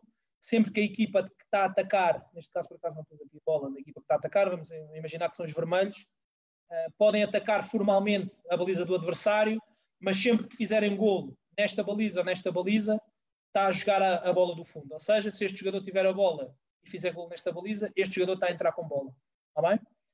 Outro jogo, este também utilizo bastante, nomeadamente quando quero que a minha equipa jogue pivô, ou que a equipa entenda que vai defrontar um adversário, que é importante fomentar o jogo de pivô, e a decisão que esse processo nos pode levar a que no jogo a tenhamos que fazer. 4-4 também, com os pivôs a jogarem apenas e só nos últimos 10 metros do campo, ou só em cima da linha dos 6 metros da linha da área. Mais uma vez, podemos limitar espaço, tempo, número de bolas, número de toques na bola, se o pivô pode ou não intervir do ponto de vista defensivo, e isto é importante também. Por último,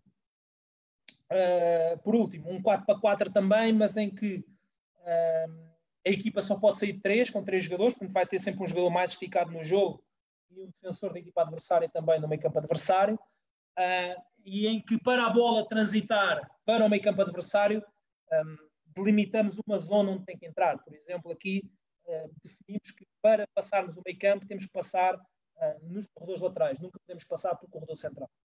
Está bem? Espero que tenham gostado, espero que tenham tido muita paciência, porque eu sei que não é fácil para este tipo de apresentações, e se houver questões que eu possa responder, está aqui o meu e-mail também, estejam à vontade para me colocar questões por e-mail, ou para interagirmos por e-mail, pelas redes sociais. Estejam à vontade. Rodrigo, e obrigado mais uma vez. Rodrigo, antes de entrar nas perguntas propriamente ditas, vou-te fazer aqui um pedido. Acho que há aqui as pessoas não conseguem entender, acho eu, a diferença entre modelo de jogo e princípios de jogo, e gostava que tu fizesse essa diferenciação. Olha, o que é que eu quero dizer com isto? Princípios de jogo são princípios gerais, ok?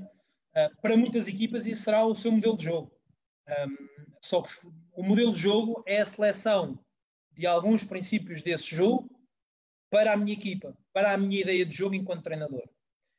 Quando eu falo em princípios de jogo, são princípios de jogo gerais, sem privilégio de uns pelos outros, ou seja, não vamos escolher aqueles como ideia do jogo ou como modelo de jogo para a nossa equipa, e depois que podemos ou não utilizar ao longo da época, ok? Obviamente que o facto de eu dizer que não tenho modelo não quer dizer que não jogo de 3-1, de 4-0, que defenda individual, que defenda zona. Não é isso que eu quero dizer. O que eu quero dizer é que o meu método de treino, o método de treino da minha equipa não é focado nessas barreiras que eu entendo que são barreiras cognitivas aos jogadores, limitando os jogadores e limitando a ação dos jogadores. Okay? Os princípios são princípios gerais, são princípios de entendimento que vamos trabalhando ao longo do ano. Qualquer um destes exercícios que eu vos mostrei, estamos a trabalhar vários desses princípios. Agora, não há privilégio de uns pelos outros. Eu tanto posso, esta semana, defender em quadrantes a 3/4 do campo, como na semana a seguir posso estar a defender individual a campo inteiro. Que os meus jogadores, e isto obviamente é a minha pretensão, não quer dizer que eu consiga sempre, os meus jogadores sabem aquilo que têm que fazer, propõem que alteração pontual é que devemos fazer neste ou naquele momento do jogo, e depois dentro do campo, meus amigos, eles são especialistas na decisão, não sou eu. Ok? Rodrigo, na observação do adversário, está aqui o Cláudio Cardoso a questionar-te, o que é que priorizas nas situações de análise do adversário, uma vez que deixas um bocadinho também as decisões nos jogadores? Não, se calhar não me exprimi bem. O scouting é feito por mim, ok? Eu tenho acesso à ferramenta Instat e o scouting é feito por mim e é apresentado aos jogadores. Os jogadores têm acesso ao scouting, têm acesso geralmente a 3 ou aos 3-4 jogos da equipa adversária, que eu também disponibilizo, jogos inteiros, ou se quiserem jogos de bola em jogo, para não serem 1h30 de jogo, condensa-se ali em 40-45 minutos de jogo. E a prioridade são aqueles 7 momentos que eu falei, portanto, não vou privilegiar o ataque organizado, a defesa, não, nós falamos daqueles 7 momentos, portanto, dos 6 momentos, mais das especificidades de cada equipa, coisas mais intrínsecas daquela equipa, se aquela equipa, dei o exemplo do Guita, o facto do Sporting jogar muito com o Guita na frente leva-me a criar mais um clipe sobre a forma como o Sporting joga naquele momento do jogo, e depois a equipa, em conjunto, propomos como havemos de fazer. Okay? André Crudo, pergunta-te se disseste aqui na apresentação várias vezes que a tua equipa estaria pronta para entrar em 5 minutos, não foi? O que é que o teu fisiologista pensa disto? O meu fisiologista não concorda, de certeza. Eu, obviamente, que exagerei, não é?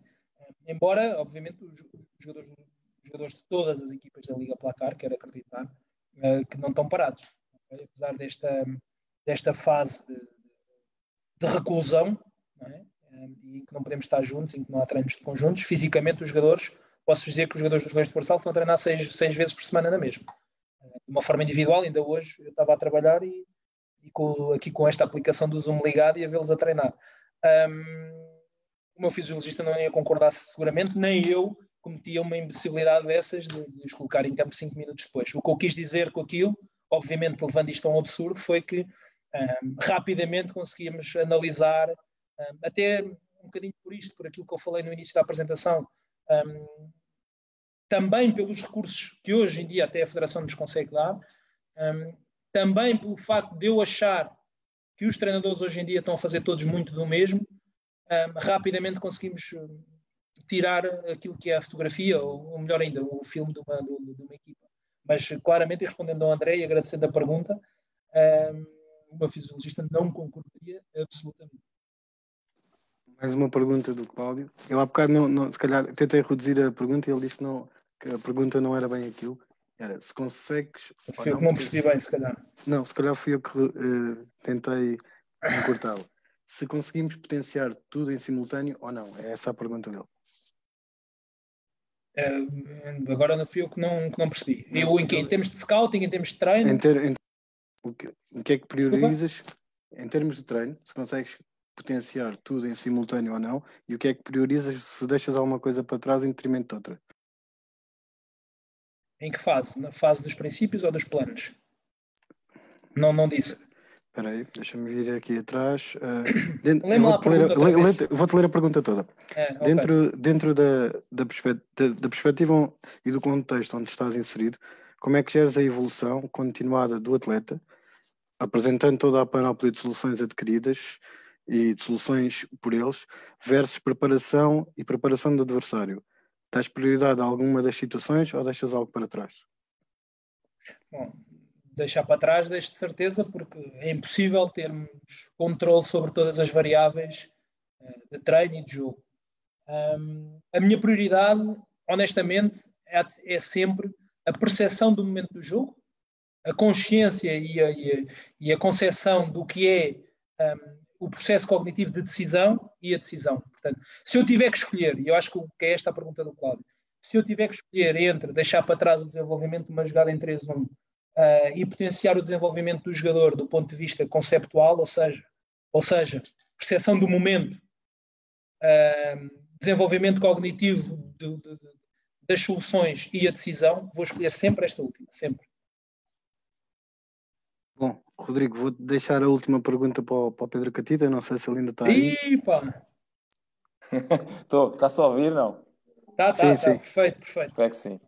Para já, só tentar ser sintético, porque é a última vez que vou falar. Primeiro, dar-vos parabéns mais uma vez pela apresentação. A certeza que as milhares de pessoas estiveram a ver e em simultâneo quase sempre 300 ou muitas perto de 300 foram de certeza brindadas com este tipo de perspectiva que no mínimo fará pensar. Não, acredito que alguns não concordam, outros não concordam. Era esse o objetivo. E esse é o objetivo deste tipo de coisas, é provocar dúvidas, é provocar pensar nas metodologias. E portanto só por isso estás de parabéns e cumpriste o efeito seguramente.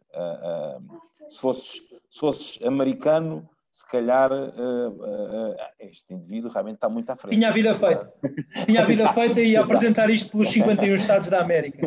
Brincando com a situação. Só agora, portanto, duas situações. Uma, força. Na minha perspectiva, isto no fundo o que tu falaste foi um modelo, isto é a minha perspectiva, pronto, lá está, tínhamos aqui tema para discutir, porque no fundo o modelo é uma mistura entre a perspectiva ecológica ou a perspectiva cognitiva, se calhar as duas situações de abordagem ao treino e ao jogo, e isso já acontece em algumas situações. A tua, de uma perspectiva mais vincada, acredito, e meritoriamente isso foi visível na tua apresentação, mas no fundo parte de uma perspectiva ecológica e cognitiva da abordagem ao jogo e ao jogador, mas foi muito interessante realmente o que tu mostraste. Por outro lado, e para concluir, que é a questão de... Não me vais fazer a pergunta que me fizeste quando soubeste que era eu que vinha aqui. Qual? O que é que mudou para 9 vitórias em 10 jogos? Não vou fazer essa pergunta, não temos tempo. A questão é, ou seja, até nessa lógica, já não vou falar da questão de outra vez da análise do jogo, porque no fundo a análise do jogo baseia-se numa perspectiva ecológica e até que ponto é que isso é discutível ou não, aquela decisão ter sido ou não tomada daquela maneira em função de um cenário que depois é irrepetível. Não, naquela vez tu devias ter feito aquilo ao mas desculpa lá, na vez seguinte ele estava meio metro para o lado, eu não posso fazer aquilo. Pronto, mas isso é uma questão. E é uma resposta plausível. Exato. A questão é, ou seja, nessa perspectiva, até que ponto é que tu encaras, e para tentar ser sintético, portanto, as características da tua equipa, dos teus jogadores, porque o André Galvão é o que é. O André Galvão é um jogador modular. Ponto 1. O Ré é um jogador modular. Não é um jogador que tem aquelas características. O Cari tem umas características modulares. O Diogo Santos tem umas características modulares. O Bebe é um guarda-redes com características modulares. O Ruben Santos é um jogador com características claramente modulares. Certo, já estou a perceber onde é que quer chegar. E depois, a combinação entre eles também é modular, porque o André Galvão joga de uma determinada maneira com o colega A ou B, mas é verdade, sendo diferente, joga de uma maneira modular. Ninguém está... Ou seja, o André Galvão não tem uma solução, ninguém tem uma solução, nem 2 nem 3. Ele, felizmente, é um pivô com muitas soluções, mas nas soluções de jogo pivô. Ou seja, até que ponto é que isto colide com a perspectiva não modular dos teus jogadores. Certo. E olha, e parabéns, e acho que não vou falar mais nenhuma vez, e parabéns mais uma vez pela apresentação. Vai de certeza colocar muita discussão e umas pessoas a pensarem mais um pouco naquilo que fazem, independentemente de mudarem ou concordarem ou discordarem. Isso só por isso tem esse mérito. E, portanto, uma salva de palmas para ti nesse sentido. Obrigada e como eu disse, agradecer-vos a vocês o convite e o facto de me terem dado a abertura para falar do tema que eu quisesse e poder eu trazer este tema, que é um tema meu, salvo seja, mas que eu tenho investido e desenvolvido alguma ideia sobre ele, e por o facto de me terem obrigado a trabalhar sobre ele também, porque eu tinha o paper escrito, o paper está escrito e está publicado, mas numa perspectiva teórica e conceptual. Hoje acho que consegui dar um passo em frente, construindo esta apresentação e esta forma de abordar, mais de uma perspectiva mais prática, inacabada, mas isso vai estar inacabada toda a vida, mas que obrigaram-me a investir tempo e pensamento nisto e até a organizar um bocadinho algumas das ideias que ainda estavam aqui um bocado perdidas. Respondendo à tua pergunta, o Galvão é modular, o Ré é modular. Eu, em momento algum, disse que ia pôr o André Galvão a jogar a guarda-redes, ou que ia pôr o Bebé a jogar a pivô, ou que ia pôr o Ré a jogar a pivô. Por acaso, acredito que tenho um jogador que sempre foi ala e passou ao lado de uma grande carreira de pivô, e se ele não está a ver de certeza, mas se estivesse a ver, e que se algum jogador meu estiver a ver, sabe quem é que me estou a referir. Mas a questão aqui é, o jogador é modular, o jogador tem características, é envolvido nessas características dentro do que é, obviamente, a escolha das tais duplas e quartetos, e por isso até e é por isso também, e também pelos momentos de forma e tudo isso, mas especialmente pelo que os momentos do jogo e pela percepção que nós, enquanto equipa, temos daquilo que precisamos para o jogo, que o André Galvão há jogos que joga 19 ou 20 minutos e há jogos em que joga 3 ou 4. Ok? Portanto, se tu me dizes, mas tu consegues mudar o André Galvão? Não sei. Se o André Galvão estiver disposto, e está, e estou a falar do André, podia falar de outro qualquer, não é isso que está em causa, disposto a pensar desta maneira, e eu tenho a certeza que o André Galvão, pelo menos, e os outros jogadores também sentem essa liberdade controlada ou liberdade democratizada, essa autonomia na decisão que sentem na minha equipa mais do que o que sentiram em todo o lado. E eu acho que isso também faz sentir os jogadores estar bem. Obviamente depois as vitórias ajudam muito. Quando a equipa estava, se calhar, em antepenúltimo lugar, ou quando uma equipa está na modo baixo, é mais difícil que trazer os jogadores felizes e trazer os jogadores para o teu lado desta visão cognitiva, como tu dizes, do jogo enquanto modelo, que não é modelo, porque o meu modelo, volto a dizer, é não ter esse modelo, mas é mais difícil, as vitórias ajudam.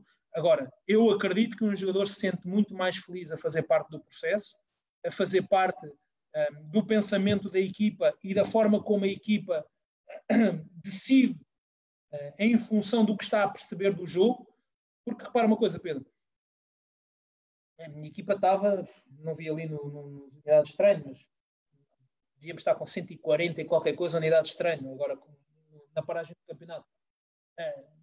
Acho que concordas comigo que um jogador que treinou 140 vezes ao lado, agora não vou dizer nenhum dos que a gente falou, do Wesley, sabe como é que o Wesley decide 90% das vezes que tem aquela situação à frente dele. Okay?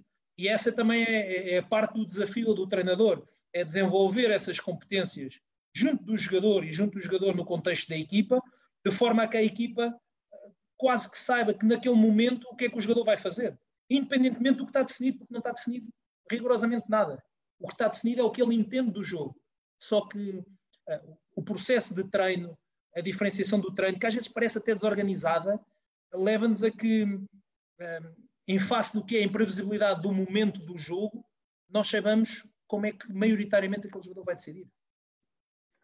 Rodrigo, estamos mesmo a terminar, o tempo está mesmo a chegar ao fim. Peço-te só que deixes um último comentário a todas as pessoas que estiveram aqui, às pessoas que gostam do teu trabalho, aos miúdos dos Leões que neste momento não podem praticar futsal, que tal como todos temos que ficar em casa, e peço-te que deixem uma mensagem para toda a gente.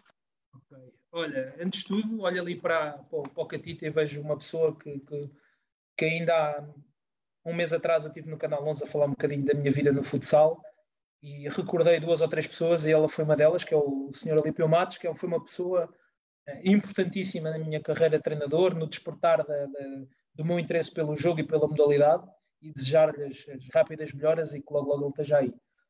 Depois, a todos os praticantes, a todos os treinadores, desejar que estejam todos bem, as suas famílias também, que aproveitem este momento também para refletirem um bocadinho sobre a vida, para valorizarem outros aspectos das suas vidas, como a sua família, como os seus trabalhos, aqueles que trabalham para além da modalidade, mas que valorizem também este trabalho que está a ser feito por vocês aqui na Zona Técnica, que permitiu, de alguma forma, estarmos ativos, que permitiu dar voz a pessoas que, se calhar, de outra maneira, não tinham a forma de apresentar as suas ideias para o jogo e para momentos do jogo e para conceitos do próprio jogo, porque, volto a dizer, às vezes estamos muito centrados nas mesmas pessoas e nas mesmas ideias e às vezes é preciso pensar um bocadinho fora da caixa e ouvir coisas novas, mesmo que estejam erradas.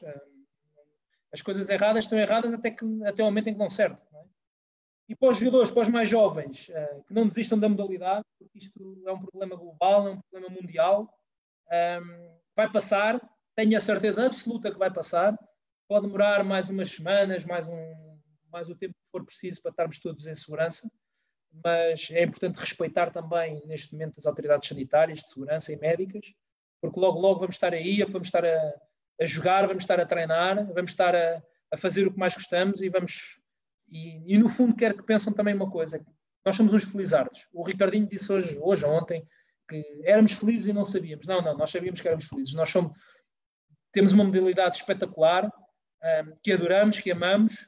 Estamos num país que é campeão da Europa dessa modalidade, que vai disputar o campeonato do mundo e, se Deus quiser, há de o ganhar, que tem das melhores equipas do mundo, equipas que ganham a Champions, que é a maior competição mundial de clubes.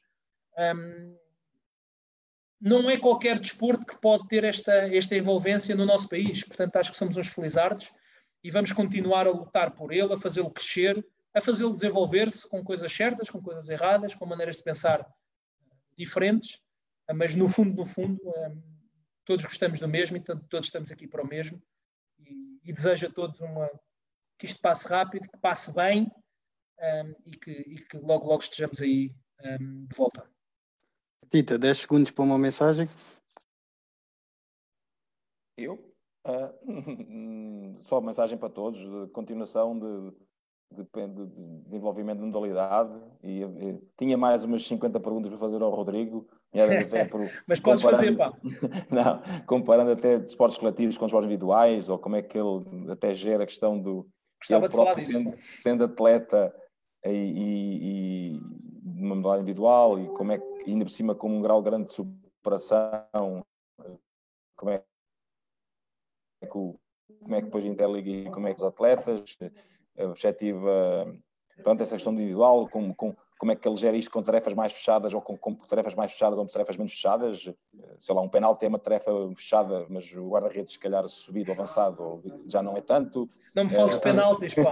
Estás a passar o tempo, Não me fales de penaltis, pá. E, portanto, pá, venham mais, e isto está a provar-se que este mérito da zona técnica e dos Gêmeos Simões é realmente incrível e continuarmos todos aqui em casa, mas com este tipo de abordagem construtiva e positiva e disruptiva também, cada um à sua maneira, para no fundo amanhã sermos melhores do que hoje e assim sucessivamente. E só isso é muito meritório. Um grande abraço e venha ao próximo. Amanhã teremos connosco o Tiago Varanda, treinador do Sub-20 do Sporting, numa abordagem também que será muito interessante. Hoje de tarde ouvi uma frase do Jesus Velasco, que dizia que quando os miúdos nos perguntam pelo próximo treino, é sinal que estamos a fazer bem. Toda a gente na zona técnica e os comentários que temos ouvido é quando é que será a próxima, então é sinal que estamos a fazer bem. Isto aqui é muito fruto das pessoas que temos cá tido. Muito obrigado a todos os preleitores e amanhã estamos cá às 9 na hora do futsal. Obrigado, Rodrigo, obrigado, Pedro, e um abraço a toda a gente.